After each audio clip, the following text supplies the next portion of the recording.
Здравствуйте. Семья Латыповых встречает гостей. Сегодня они в числе тех, кому бесплатно ставят пожарные извещатели. Это автономные датчики.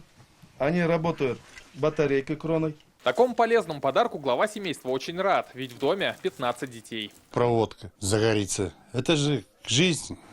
Все стареет, все это. Замыкание малейшее или перенагрузка. Вот эти датчики немножко будут оберегать, защищать. Умные приборы в каждой комнате появились и в доме Кашаповых. Своих кровных детей 3. Мы не говорим приемно, мы говорим свои дети. Их у нас 8. Они мало когда что замечают. Поэтому установление вот таких датчиков в семьях, я считаю, очень целесообразно. Многодетные и неблагополучные семьи, а также пенсионеры. Это те, кто на особом контроле МЧС. Сегодня в село Нурлаты они приехали вместе с молодежкой ОНФ и добровольной спасательной дружиной. Решили начинать мы не из Казани, именно из глубинки, из деревень, сел, для того, чтобы знали, как правильно отреагировать и могли сами себя обезопасить. На сегодняшний день установили уже более 30 датчиков. Пожары происходят от того, что неправильная эксплуатация электрооборудования, перекал печей. Данный датчик помогает всегда своим звуком. От распространения огня прибор не спасет, но поможет сохранить жизнь.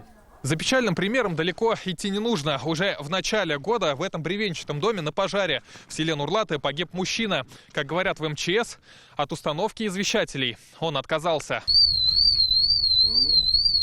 Такие сигналы спасения в Татарстане ставят бесплатно по президентской программе с 2016 года. На это по поручению Рустама Минниханова выделено 42 миллиона рублей. С тех пор извещатели спасли жизни 119 человек, 50 из которых дети. Так в Алексеевском районе, услышав звук, 14-летний Иван Павлинов вынес из огня 3 своих братьев. Родители были на работе. В декабре извещатель спас жизнь пенсионерки в Муслюмовском районе. Среагировав на сигнал, женщина вовремя вышла из дома. За эти 5 лет установили больше 250 тысяч автономных датчиков на более 80 тысяч населения нашей республики Татарстан. Однако уже с начала года в республике на пожарах погибли 28 человек. А потому датчик должен войти в каждый дом, говорят спасатели, чтобы однажды в этот же дом не вошла беда.